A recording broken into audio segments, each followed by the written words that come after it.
Hello my viewers, welcome back to the channel. By the video title, you know what this video is about. aewdynamite review. As you guys know, it was in Glasgow, Scotland. It started out, the show happened of course earlier. They played it for us live, of course, later in the day because you know the time zones are different, of course. And of course we see a pretty good show. Brian Danielson, commentating out there, commentary out there, going out there. I thought maybe a possibility maybe they have Brian. He gonna be on the show, I think, on Sunday as well, like that part of the little 0 hour show as a commentary team. A little bit. I thought they were gonna have like a little angle or something with Brian be out there. But then Moxley didn't even look at him like that. See, he just walked right past him like that.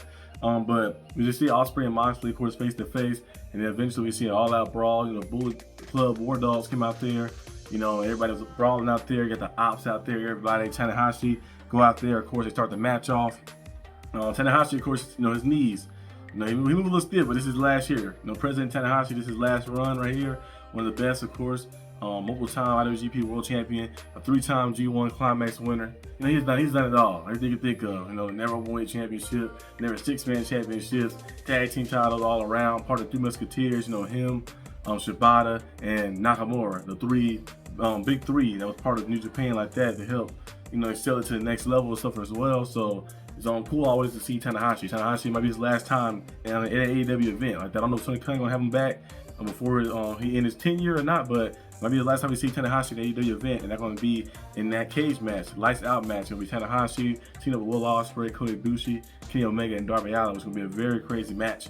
It's an unsanctioned as well. Now, Will Ospreay did mention something about basically he might have to get neck surgery a little bit, so we'll see if this is like last match before he gets that, which is crazy, a crazy match before he gets that. So we'll see what happens to him and how long he'll be out, and how things are gonna go, of course, fully. But it's gonna be a crazy show. The card gonna be crazy for Forbidden Door. It's not really a Forbidden Door type card. It's kind of like just the best card in general, like the best matches put together and storyline implications put together.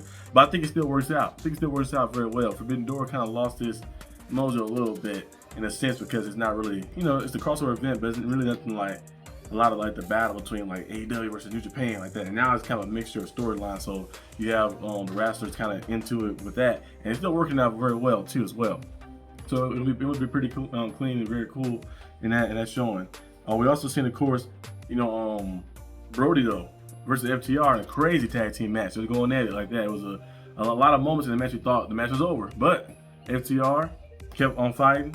Brodido kept fighting as well like that. Even when Brody King got busted inside of his head like that by that pole that Stokely had, of course, in his cast. So the match was pretty good match, of course, and it ended in the draw. And now it'll be a 3-way title match. It'll be Hurt Syndicate versus Brodido versus FTR, and that makes me think actually, because it's kind of interesting. I don't know what's going to happen fully.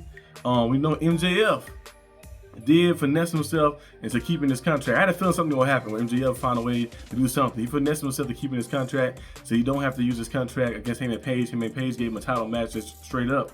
And he also said the title could change hands via count out and via disqualification as well. So MJF gonna be pulling a lot of tricks, but I think Hangman Page should come out on top with his victory. But you never know what can happen after the match. And also with the FTR thing as well, I don't know if MJF gonna form a team. Her Syndicate kind of screwed him over, kicked him out the group. 3-way match now. You never know what can happen. MJF pops up, calls Her Syndicate those tag titles. You never know what can happen.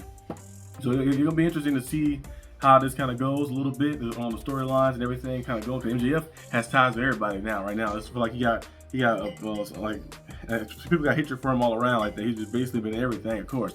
And so we're gonna see what happens. I know there's a fight in Mexico as well, and a title versus mask match as well, I think, in a little bit. So we'll see that happen too. So MJF got a lot of rivalries going on, a lot of storylines happening too with him. We also seen Christian Cage, of course, and Adam Copeland, out there in the segment, and we've seen the return of Heel Switch, aka Luchasaurus, the big monster coming back. I've been acting like Luchasaurus too. I was wondering where he was at. Kind of hit the injury, of course. We haven't seen him since like last year, but he's back now, and he's taking Nick Wayne's spot because Nick Wayne is injured. So it'll be Luchasaurus and Kip Sabian versus what's in there right there too on there. But it'll be Luchasaurus versus Kip Sabian. Luchasaurus and Kip Sabian versus Christian Cage and Copeland like that. That's gonna be interesting. Luchasaurus is a big body, and we know he's very good. And a lot of people love Luchasaurus, of course, former TNT champion, former AEW World Tag Team champion as well. It's gonna be nice to see. It's gonna be nice to see him back in the ring, going against Copeland, going against Christian Cage. Should be a good match, of course. as well. So we'll see what happens in this match. I think gonna be a lot of like emotion in this match because Christian Cage and Copeland not really on the same page fully, because Christian is still kind of being Christian like that. So he's still going out there doing what he do. So they might have some miscommunication, of course, in this match, and it might build up to something special. So we'll see what goes on. We also seen, of course, Save My Name Athena versus Windstorm and Windstorm and Toni Storm, of course, in the main event.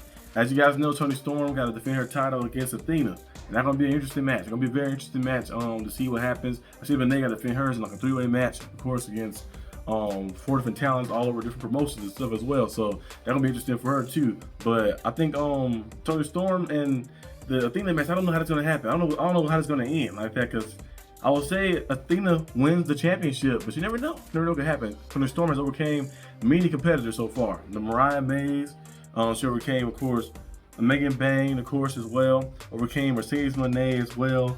And now she going against Athena, another big time challenger. So we'll see what happens fully. I don't know what's going to happen in this match. Yeah, it's going to be interesting. I was hoping Chris Statlander, not Chris Statlander, Jamie Hayter will be back eventually, but I think she's still banged up or something. So we'll see what happens with her. But it's gonna be an interesting match. It's gonna be interesting to see how this kind of shapes out a little bit. But the show overall was pretty good show overall tonight. We have a lot of big time matches on Sunday. I'm gonna be watching it. I might live stream it, or I might just watch it, do a review after, depends. But it's gonna be very cool to see what happens. You know, you got my favorite match, I think, gonna be that night. The one I'm looking forward to seeing the most is gonna be Swerve versus Okada for the Unified Championship. That's gonna be crazy. That's the first time ever we've seen Swerve versus Okada. And Okada's style is a little more power, you know, athleticism a little bit, you know, hard hitting type of style a little bit. And then, you know, Swerve can do a lot of things. You know, he's very athletic, and, you know, quick and shifty, you know, can fly as well like that, you know, can strike as well too. So it'll be nice. They both the styles on the collide well. It's gonna be a crazy showdown. I have no idea who's gonna win this match either. That's one I don't have any idea either, because it could be Swerve winning the Unified Championship, or it could be Okada retaining like that. You never know. Somebody might pop back up to take Swerve out. You never know what could happen. You know, it's always something crazy. It's a pay-per-view. So we'll see what goes on. But that's all I have for this video. Hope you guys enjoyed this video. If you did, like and subscribe for more content. And I'll see you guys next time on the channel. Peace out.